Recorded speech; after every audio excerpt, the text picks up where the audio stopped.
De volta com o nosso programa e daqui a pouquinho tem um bate-papo sobre dislexia. Nós vamos entender por que algumas crianças têm dificuldade no processo de aprendizagem. Se vocês têm dúvidas, tem algumas perguntinhas, só mandar pra gente, tudoposso@redefamilia.com.br. Aí na culinária de hoje também, ela tá um pouquinho diferente. Não é almoço, nem jantar, é um café da manhã. E para completar, um café da manhã oriental. Já viu isso? É novidade. Olha as imagens, dá uma olhadinha ali, ó.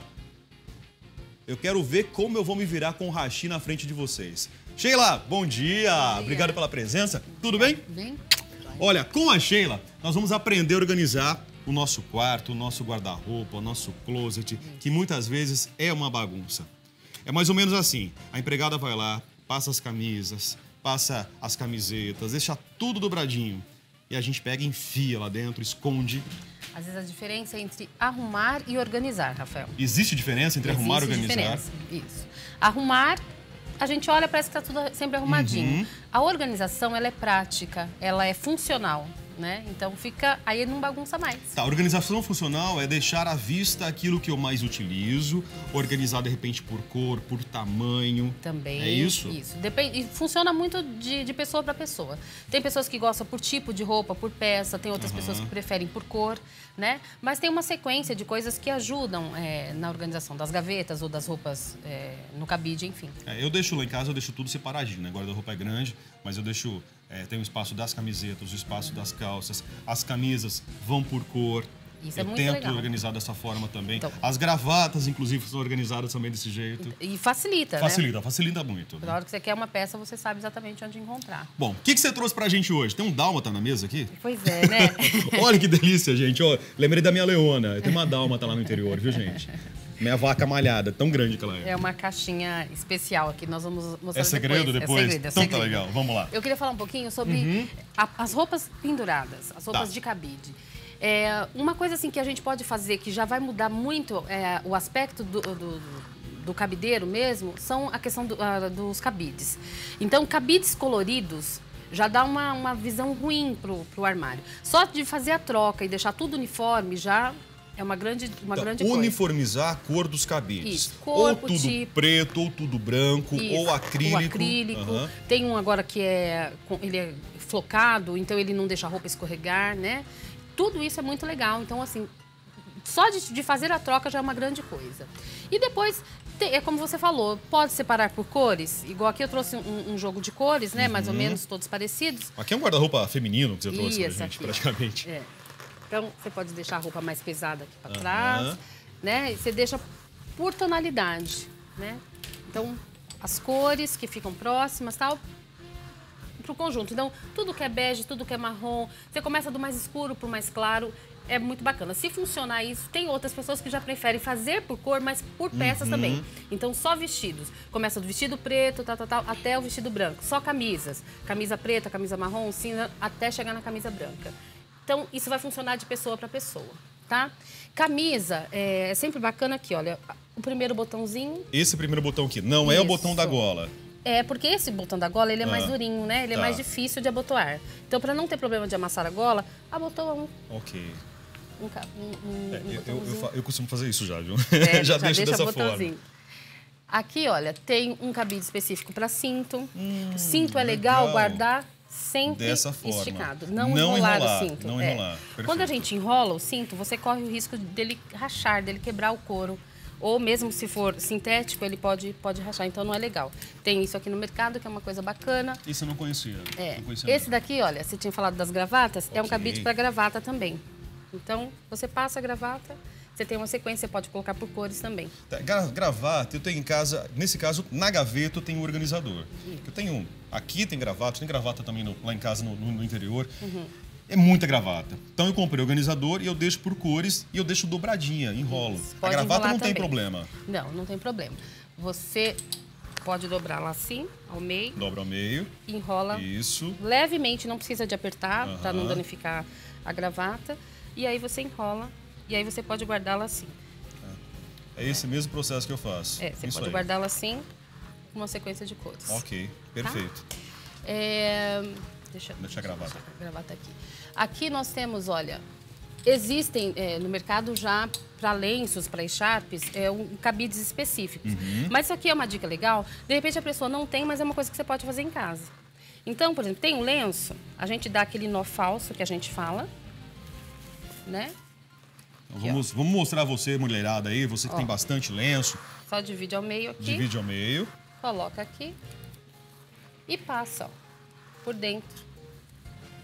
E aí é só puxar. Ok, muito fácil, né? muito fácil. E aí o que é legal, você vai de manhã, você vai escolher, você olha essa roupa, ai, não gostei desse e tal. Ah, já fica prático para fazer a escolha? Já fica prático para escolher. Escolheu, você tirou e aí é só guardar. Que aí não precisa de ficar jogado. Praticidade, verdade. Senão tira todos os lenços, deixa lá perdido no meio da cama, da sala. Não dá certo. Aqui, olha, tem essas plaquinhas. É uma plaquinha, ela em acrílico. E aí você seleciona se são camisas, são vestidos, para você dividir e conseguir identificar. E até uma forma de você se policiar e não colocar no lugar errado. Porque às vezes na pressa, na correria, você vai lá e, enfim, qualquer meio ali dentro do guarda-roupa. E não é assim que funciona. Não é assim. Então, olha, você colocou aqui camisa, você sabe que aqui só vai ter camisa. Você colocou vestido, calça, calça e assim por diante.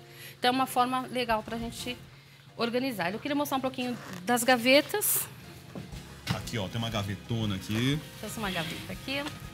Então, nós temos alguns organizadores para a gaveta, né? Essa daqui é uma colmeia organizadora. Então, ela serve para muitas coisas. Em princípio, ela é para guardar meia, cueca, calcinha dentro da gaveta, mas você pode guardar muitas outras coisas, né? Ok, olha, dá uma olhada aqui, gente, ó, uma colmeia organizadora. Tem Isso. mais tamanhos? Normalmente ela é desse tamanho, mas as pessoas que fabricam podem fazer um pouquinho maior também, com 12 nichos. Sem contar que você vai preencher a sua gaveta de acordo com a sua necessidade, né? Normalmente vem 2 colmeias quando a gente compra, então aqui, por exemplo, dessa gaveta caberiam 4. Perfeito. Né? Esse aqui também é um outro tipo de colmeia, ele é para sutiã, mas eu prefiro guardar outras coisas nele. Por exemplo, uma pashmina ou A pashmina talvez não, porque ela é mais durinha. Mas aqui é uma estola, é uma echarpe mais larga, né? Então, se você não quiser pendurar, você pode guardar, colocar aqui dentro, olha. Opções no mercado não faltam, Não né, falta, Sheila? tem muita coisa legal. Aqui tinha trazido. É sempre legal a gente colocar um sachê para ter dar um perfuminho, gostoso. é isso? E de repente sobra até um cantinho para você colocar outras baguncinhas suas aí, né? Fica melhor organizado. Trouxe aqui para vocês, pode deixar essa aqui no cantinho? Deixa no cantinho aqui, vamos camisetas, que também é para a gente aprender assim. Se a gente dividir por cores, você sempre coloca as cores próximas, né? Para as cores mais escuras. Então, laranja, um amarelo. E aí você tem um jogo de cores. Só que é aquele negócio que você falou. Arruma, aí você vai puxar. Vai lá e puxa e bagunça tudo. Lembra do pano de prato? Lembro do pano de prato. Aliás, eu segui a dica, viu? Lá na minha cozinha tá tudo organizado agora. Então, ó, você dobra, dá mais uma dobrinha no meio da peça. E aí você também vai guardar de pé. A camiseta também em pé? Você guarda assim na gaveta. Vamos tirar aqui, ó. E aí você pode guardá-la assim. Não dando altura. Dá uma leve escorregadinha nela, isso. Você faz o efeito cascata. Começa do mais escuro para o mais claro, né? Ou ao contrário. Ao contrário. E aí você puxou, as peças não vão cair. As peças ficam. Depois é só lá levanta uma e encaixa de novo. E é legal que quando voltar para a gaveta também, você já sabe exatamente o que está faltando. Que você consegue visualizar, né? Todas. Olha, aquela mais clarinha que está faltando, a mais escura. Então, puxou, voltou. Sabe qual é o problema? A gente passa a camiseta, vai lá, dobra, organiza, mas o problema é que às vezes sempre fica amassada. Tem alguma dica para amassar menos a camiseta, Sheila? Então, a camiseta de malha, o legal primeiro, você passa, deixa a camiseta aberta e não dobre automaticamente.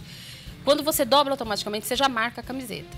Então, se você dobrá-la fria, ela já tende a amassar menos, a marcar menos. Então o segredo é passou a roupa, deixa esfriar, depois dobra e guarda. Então, você pode fazer uma pilha de roupas e depois só ir dobrando. Atenção, passadeiras do Brasil. Tá feita a dica aqui da Sheila. E aí, para dobrar, Rafael? Para dobrar, a gente tem um acessório aqui, que é o dobre fácil. Deixa eu pegar. Dobre fácil? Como assim? Olha só. Você pode colocar aqui. E aí você coloca a camiseta. Antes de dobrar, a gente vai usar de novo a gaveta? Não. Deixa eu tirar daqui então, gente. Só pra gente ganhar mais espaço e pra que vocês consigam visualizar melhor. Felipe, ajuda aí, garoto. Obrigado. Pronto. Então, ó, Colocou a camiseta aqui. Primeiro mostra pra mim se dobre fácil. Deixa eu ver aqui. Ele é uma engenhoca, muito funcional. E onde eu encontro essa engenhoca aqui? A gente encontra na internet para vender e lojas de produtos para organização. E qual que é a função? É deixar todas as peças do mesmo tamanho. Porque isso você vai uniformizar dentro do seu armário. Então, todas as peças dobradas vão ficar do mesmo tamanho. É barato? É baratinho. Tá? E durável, né? Esse é daquela... É polietileno, né? Isso. Perfeito. Né? Então, ó, dobrou com a parte da frente da camiseta para baixo, aqui. Encosta lá, centrou. divide o meio, é isso? A manga tem que arrumar? Pode deixar manga assim, pode deixar assim mesmo. Tá. E aí você vem para um lado, para o outro e o outro. E aí é só dobrou aqui no meio. Vocês gostaram disso? Deixa eu fazer. Porque tem gente... Me dá uma camiseta. Não, deixa eu ver aqui. Tem gente que tem problema para dobrar, que não consegue dobrar as peças. Imagina, tem gente que tem a maior dificuldade. Vira de um lado, vira do outro. Não é? Não consegue? Às vezes eu vejo... Sabe quando você vai em loja? Né, você vai comprar uma camiseta, aí a atendente desmonta para você a prateleira, coloca 10 em cima do balcão ali. E às vezes eu vejo umas... Tem funcionário dessas lojas que ficam só para dobrar, né? Só pra e elas dobrar. apanham. Deixa eu ver aqui, vamos lá. Centralizou. Isso. Deixa eu ver. Vamos lá. Aqui. Isso. Volta. Do outro. É isso? Isso. Volta. E central. E aqui? Isso. Aqui. Perfeito. Pronto. Ajeitadinha. Dobrou mais uma No vez. meio. Guardou Aqui. de pé. Pronto. Bonitinha. Assim. Muito bem. Agora, se eu não tiver essa engenhoca aqui, como que eu vou dobrar? Então, o que você pode usar, no caso, é um gabarito. Você pode recortar um papelão, algo que seja do tamanho, né, do nicho ou da gaveta que você tenha. Então, você já recorta do tamanho uma revista. Tá, perfeito. E aí, você vai fazer da mesma forma. Você coloca aqui, colocou aqui. Tá, posso utilizar uma revista, então, para Pode fazer colocar. isso. Aqui, no caso, vai ficar mais grossinho porque ele é mais alto. Mas aí, imagina que aqui fosse a revista. Então, Puxou. você puxou, né? Primeiro você faz essa parte aqui, depois você puxa a revista, você também vai ter do mesmo tamanho. Para camisa de criança, para camiseta de criança ou baby look, você pode usar um livro infantil, um livrinho infantil. E para camiseta de adulto, você pode usar uma revista grande. Eu gostei da novidade aí. A engenhoca foi legal? muito boa. Opa, quase caí aqui. Então, ó. E aí nós temos aqui algumas outras coisas assim que eu trouxe para dobra de lençol. E o legal é que é tudo curioso, né? Dobrar lençol de elástico, você sabe, Rafael? Não.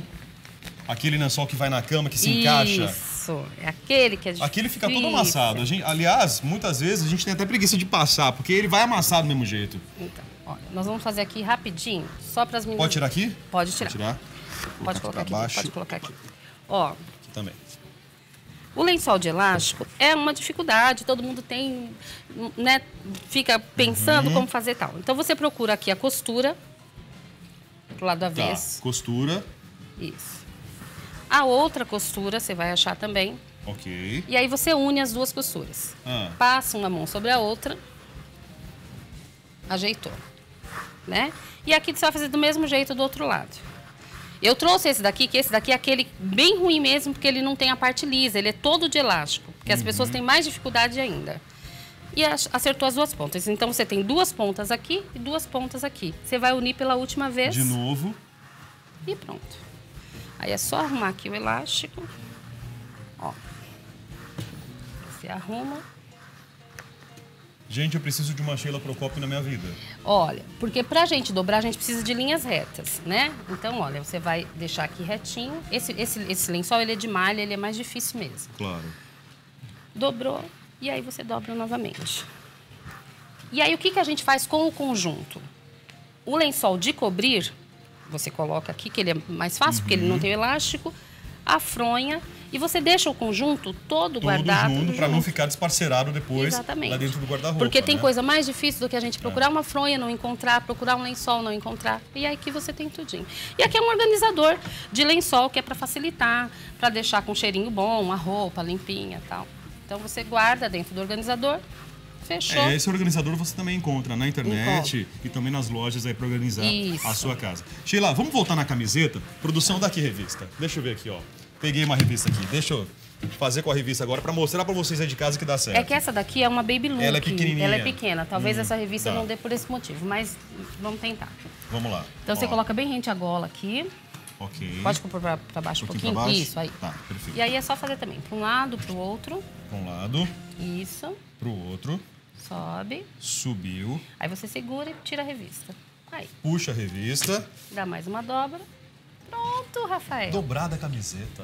Pronto. Muito bem. Facilitando a vida. Gostei, Sheila. é? Facinho. Ó, Tem mais coisa aí, não tem? tem. Deixa eu mostrar aqui pra vocês. Esse aqui é um organizador de bolsa. Bolsa, assim, a mulherada tem muito problema pra Imagina, a guardar. mulherada nem tem bolsa em casa. Né? Então, olha, essas daqui, pelo menos aquelas bolsas que você usa mesmo no dia a dia, tal, que você às vezes quer fazer a troca. Então, é só um... É um Perfeito. cabide. Você coloca, inclusive, no Isso, seu no guarda-roupa, guarda-roupa. pendura lá também. E aí é só pendurar pela alça, pôs aqui.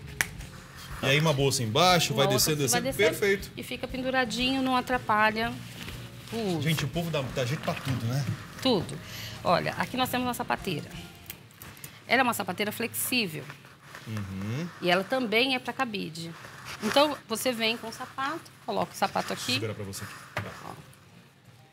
Pode colocar o sapatinho. Chinelinho. Tá. Lembrando que sapatos que ficam guardados dentro do closet ou dentro do guarda-roupa, ele precisa ser limpo e esterilizado. Não pode colocar o sapato que você andou na rua, você... Tá, então nada de chegar em casa, já tirar o sapato e já jogar pra dentro do Isso. guarda-roupa do closet. Isso, Não fazer não isso. pode. Tá. Então, o sapato tem que descansar por 12 horas lá na lavanderia, você limpa, depois você esteriliza e coloca, tá bom? Perfeito. E esse daqui também dá para você guardar roupas aqui dentro também. Então, é uma sapateira, mas você pode colocar camisetas aqui dentro. Então, são porque nichos. você não tem gaveta. De repente, meu guarda-roupa é um abertão, um quadradão. Isso. Aí você tem como acaba guardar. criando essa opção, é isso? Isso, e elas são bastante nichos, dá para guardar muita coisa. Brinquedos de criança dentro do guarda-roupa também dá para guardar, tá? Ele otimiza bastante espaço. Agora, Sheila, por favor, mata minha curiosidade. Vai. O que tem na caixa? Vou mostrar a caixa. O que tem na caixa? A caixa é assim, a gaveta de lingerie feminina, ela ocupa muito espaço. O sutiã de bojo ocupa muito espaço, a camisola de bojo ocupa muito espaço. Então, às vezes, você perde uma gaveta inteira, justamente porque ocupa muito espaço. Então, a opção é você conseguir uma caixa. Essa aqui é uma caixa de madeira, forrada com feltro, mas pode ser uma caixa organizadora. Hoje tem artesanato com muita coisa bonitinha. Então, olha... Tem uma ficha aqui embaixo. Aqui é uma caixa e olha só, você guarda os sutiãs tá. com o bojo encaixado um dentro do outro, tá? No caso aqui, olha, e outra coisa também, uma dica bacana, é guardar o sutiã sempre fechado, porque o gancho pode pegar a renda de algum outro, então você fecha primeiro, depois você encaixa. Aqui no caso, olha, tem camisolas aqui, ó. Então Mas é uma ela também- camisola. mas ela também tem o bojo. Ela também tem o bojo. Que ocuparia um espaço. Isso. Então você só organiza aqui, dá uma arrumadinha, porque ela não amassa, encaixa, e aí você vai ter um espaço maior. E isso daqui você pode colocar naquela parte da base do guarda-roupa. Então você fechou, é uma coisa que fica prática. Você pode empilhar mais de uma caixa, não tem problema. Ou mesmo, de repente, se não tem espaço dentro do guarda-roupa, como é uma caixa bonita, decorada, você pode deixa deixar pra por fora. Deixa pra né? fora. Tem Fica muita um item coisa decorativo bacana. no seu quarto, né? Isso. E aqui, olha, lembra aquele organizador que a gente trouxe para travessa de cozinha? Opa. Lembro sim. Então, olha, ele também serve para organizar bolsas dentro do armário. Então, fica uma sequência de bolsa, né? As carteiras ficam fáceis para você achar, porque é sempre um problema, bolsa também é um problema. E aí eu encaixo lá no fundo do guarda-roupa Isso. e fica guardadinho ali no Isso. guarda-roupa no closet. E aqui, aquela gaveta que a gente também usou, ela também serve para você acomodar. Você pode colocar roupas aqui também. Você tem uma prateleira, de repente, você encaixa, você ganha mais uma gaveta. Isso aqui, gente, esse gancho aqui, ó, ele encaixa na prateleira. Então, se você tem uma prateleira avulsa lá no seu guarda-roupa, Isso. dançando ali, você não tem gaveta suficiente para colocar tantas peças que a gente mostrou aqui, essa é uma opção. É uma opção. A mesma que iria para a cozinha, para eu ganhar um espaço lá no meu armário da cozinha, Ela serve. eu vou também colocar no guarda-roupa. Na área de serviço também serve. Né? E eu acho que é isso, né, É Rafa? isso? Mostramos tudo? Isso. Tá legal. Sheila, gostei demais. Muito Que bom. divertido estar com você. Pessoal de casa, eu tenho certeza que aprova todas essas novidades. Bom. Ela resolve a nossa vida mesmo. Sheila, beijo aqui. Peraí, deixa eu passar pra cá já. Obrigado Rafa, pela obrigada. presença. Obrigada. Parabéns pelos filhos. Obrigada, tá bem? viu? Gracinhas, viu? Comportado. Criançada vem com ela aqui, gente. Fica sentadinho ali, prestando atenção em tudo, né? Então, tamo Show lá, de bola. quietinhos. O Obrigada. Enzo E a Pietra. e a Petra. Beijo pro Enzo e pra Petra. Tá Sheila, bem. obrigado. Valeu. Obrigada, Rafa. E agora o assunto é saúde.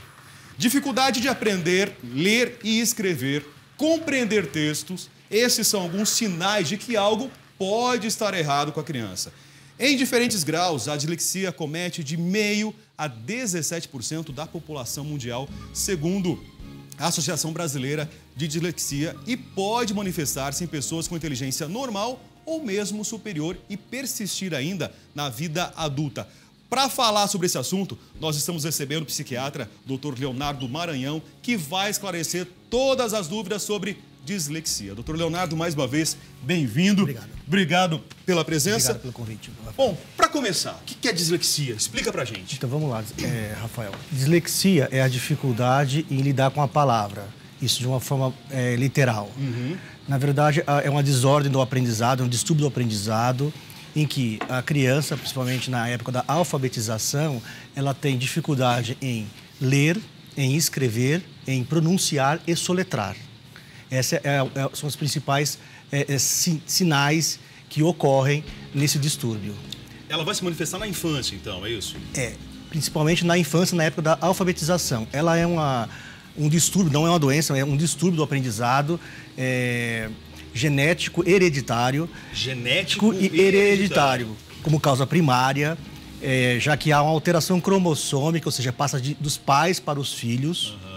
E você consegue observar, quem primeiro faz esse diagnóstico, um diagnóstico inicial, é o professor que está acompanhando a criança na fase pré-escolar e escolar, na época que ela está aprendendo as letras, aprendendo a se alfabetizar. Essa é o principal foco ali, realmente, de avaliação e de descoberta do problema. Doutor, eu trabalhei em colégio particular durante um bom tempo da minha vida, isso lá atrás, lá em Araras, no interior, e a gente não ouvia falar em dislexia. Naturalmente, as crianças tinham problema no aprendizado, mas esse era um termo que, pelo menos, não fazia parte do nosso vocabulário. É algo novo? Não, na verdade, o termo dislexia, ele já data do final do século XIX. Um médico alemão, Dr. Berlin, ele cunhou esse termo já observando um jovem que tinha inteligência normal, porém ele tinha dificuldade em ler. Isso realmente o deixou bastante assim interessado pelo caso. Alguns anos depois, um oftalmologista escocês, ele também observou um outro caso e também descreveu naquela ocasião. Ele acreditava que existia alguma alteração oftalmológica no qual as crianças tinham dificuldade em perceber. E isso voltou à tona na década de 80 e 90 e hoje tem bastantes estudos com relação à percepção, a medida da menina dos olhos, retina. Hoje está mais difundido, então. Está mais difundido o conceito. Realmente, a intenção, na verdade, é buscar fazer um diagnóstico precoce dessa criança, dessa fase, e evitar que ela tenha um fracasso escolar. Tá, agora, como começa, então? Dentro do processo de aprendizagem, a criança apresenta dificuldades para ler, para escrever, para interpretar textos, isso naturalmente depende muito do professor. Os pais não vão perceber isso. É o professor em sala de aula que tem o primeiro contato. Exatamente, Rafael. O professor já tem a habilidade natural de estar introduzindo a língua, porque, na verdade, a leitura não é um processo natural. A leitura não depende do contato do pai com a criança. A leitura depende do reconhecimento da pessoa, daquele símbolo, e associar o símbolo ao som. E o professor, em sala de aula, consegue perceber e entender que alguma coisa acontece com aquela criança que não está evoluindo como deveria. E ela pede uma avaliação. Naturalmente, as crianças são diferentes uma das outras. Correto. Cada uma apresenta um processo de aprendizado realmente diferente. Mas o fato dela demorar a ler, demorar a escrever, significa que ela tem dislexia? Eu não posso taxar dessa forma. Não é exatamente isso que a gente coloca como dislexia. A dislexia é quando a criança, na idade esperada ou até um certo período, ela realmente tem uma dificuldade em processar. A questão aqui é um processamento da informação. E por vezes ela percebe isso e ela se esconde. Ela evita, ela fala que entende, mas não entende. Não entende. É isso. Ela fica com o humor alterado, ela fica mais irritada, fica mais nervosa.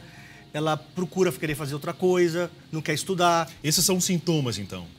São alguns dos sintomas. A dificuldade de ler, a dificuldade de compreender, a dificuldade da expressão escrita, a dificuldade também que a gente não falou de fazer cálculos, também faz parte, a dificuldade de realizar problemas matemáticos. E outras coisas também acompanham, como a dificuldade também e desordem temporoespacial, a dificuldade de noção de direita e esquerda, a motricidade também pode estar alterada. E como se chega ao diagnóstico? Então, o diagnóstico ele é feito de uma forma multiprofissional. Depende de avaliação de vários profissionais. São eles psicólogos, neuropsicólogos, psicopedagogo, neurologista, oftalmologista,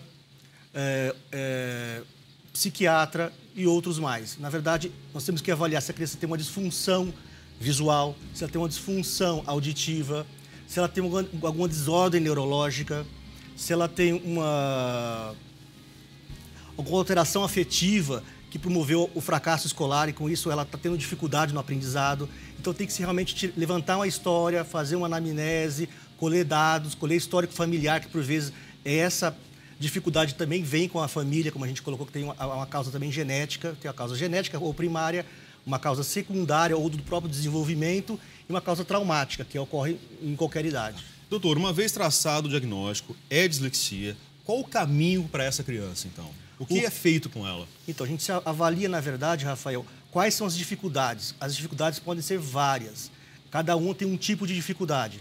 Uma criança pode ter uma dificuldade, por exemplo, ortográfica, com inversão de letras. Outra pode ter uma dificuldade específica no cálculo. Então, a gente vai mapear as dificuldades da criança e vamos fazer as intervenções específicas para cada dificuldade. E vai amenizar a situação, vai resolver o problema? Como é isso? Sim, vai ajudar a resolver o problema. Hoje a gente tem algumas possibilidades, como técnicas de neurofeedback, que é treinamento do sistema nervoso, já que tem-se estudos que já mostram que essas crianças têm uma maior quantidade de ondas lentas cerebrais, então a gente vai tentar reprogramar esse sistema nervoso central. Existem algumas vitaminas que fazem um efeito na sinapse cerebral, aumentando a relação e a interligação das áreas cerebrais e sincronismo entre os hemisférios. Existe a possibilidade também de um treino fonoaudiológico e um treino psicopedagógico específico. Então, existem diversas técnicas e intervenções que podem ser feitas e podem ajudar essa criança com esse problema. No começo da nossa conversa, eu disse que até 17% da população apresenta dislexia. É bem provável, então, que a gente tenha muitos adultos com dislexia que não saibam desse diagnóstico. Correto. Essa população é, sobretudo, aquelas causas hereditárias, como a gente falou. Já que as causas secundárias do desenvolvimento, em geral, elas conseguem ser contornadas e melhoradas. E esse dado, também você tem que pensar que de 3% a 6% das crianças, hoje, em idade pré-escolar e escolar, apresentam esse problema, sobretudo os meninos. É muito mais comum... É mais comum nos meninos? Nos meninos, 60% a 80% dos casos... Tem um motivo? Tem um motivo, na verdade. Existe uma hipótese que uma maior exposição da testosterona na fase da gestação seja relacionada, já que as meninas são abortadas quando ocorre isso. No caso do adulto com dislexia, quais os efeitos que ele pode sofrer? Eles têm, na verdade, uma dificuldade no aprendizado, na verdade, né? Na verdade, eles acham que eles não têm condição, eles não dão para aprender, não dão para estudar, e eles vão buscar coisas mais práticas, manuais, técnicas de menor complexidade, e eles realmente abandonam e não querem mais.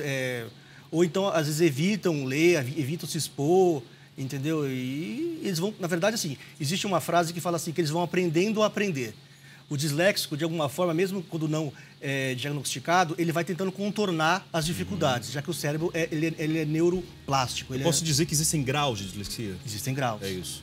Um grau mais leve, o portador consegue gradualmente contornar a dificuldade. Graus moderados a severos realmente precisa de ajuda. Agora, como as escolas estão lidando com isso?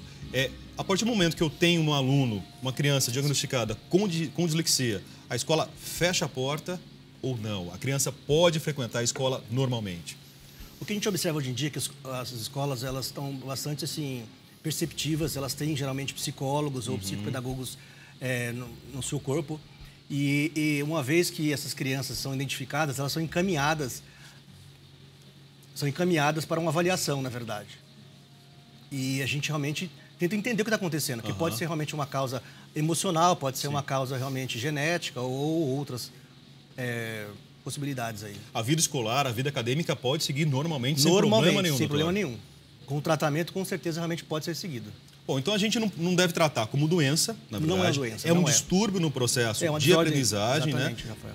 O problema maior está na interpretação. É dessa forma que eu devo, a percepção, que eu devo entender. Exatamente. não reconhecimento do símbolo, né? Isso é muito interessante que nas línguas, isso é um processo até universal. A gente fala, existe uma base neurocognitiva da dislexia que ela é presente em todas as línguas. Tem línguas que a gente chama de mais opacas, em que, como a língua inglesa, em que o símbolo não corresponde ao som.